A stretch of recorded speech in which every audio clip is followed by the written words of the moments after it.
घास में गुड़िया।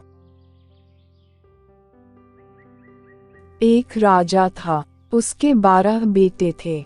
जब वे बड़े हो गए तब राजा ने उनसे कहा कि तुम्हें अपने अपने लिए एक एक पत्नी ढूंढ कर लानी है। लेकिन वह पत्नी एक ही दिन में सूत काटकर कपड़ा बुने, फिर उससे एक कमीज सिलकर दिखाए, तभी मैं उसे बहू के रूप में स्वीकार करूंगा। इसके बाद राजा ने अपने बेटों को एक एक घोड़ा दिया। वे सभी अपनी अपनी पत्नी खोजने निकल पड़े। कुछ ही दूर गए थे कि उन्होंने आपस में कहा कि वे अपने छोटे भाई को साथ नहीं ले जाएंगे। 11 भाई अपने छोटे भाई को अकेला छोड़कर चले गए। वह रास्ते में सोचने लगा कि वह आगे जाए या लौट जाए। उसका चेहरा उतर गया था। वह घोड़े से उतरकर घास पर बैठ गया और रोने लगा। रोते रोते अचानक चौंक गया।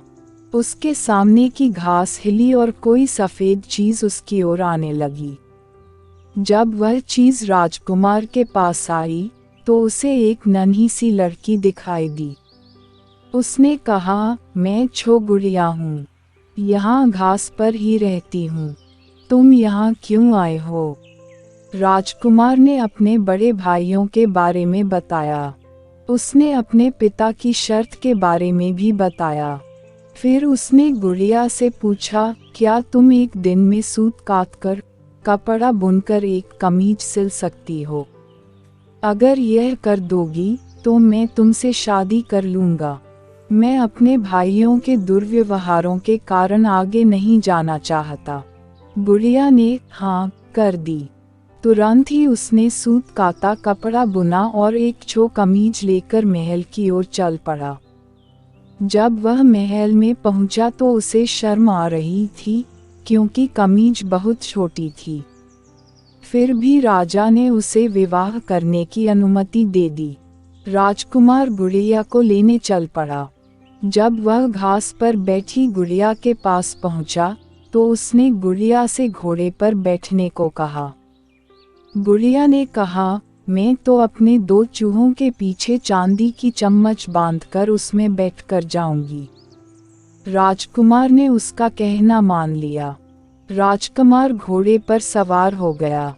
गुड़िया चूहों के पीछे बंधी चांदी की चम्मच पर सवार हो गई।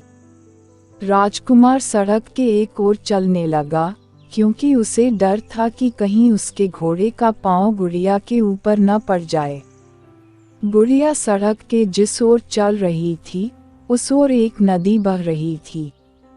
अचानक गुड़िया नदी में गिर गई, लेकिन जब वह नदी के अंदर से ऊपर आई तो राजकुमार के समान बड़ी हो गई थी।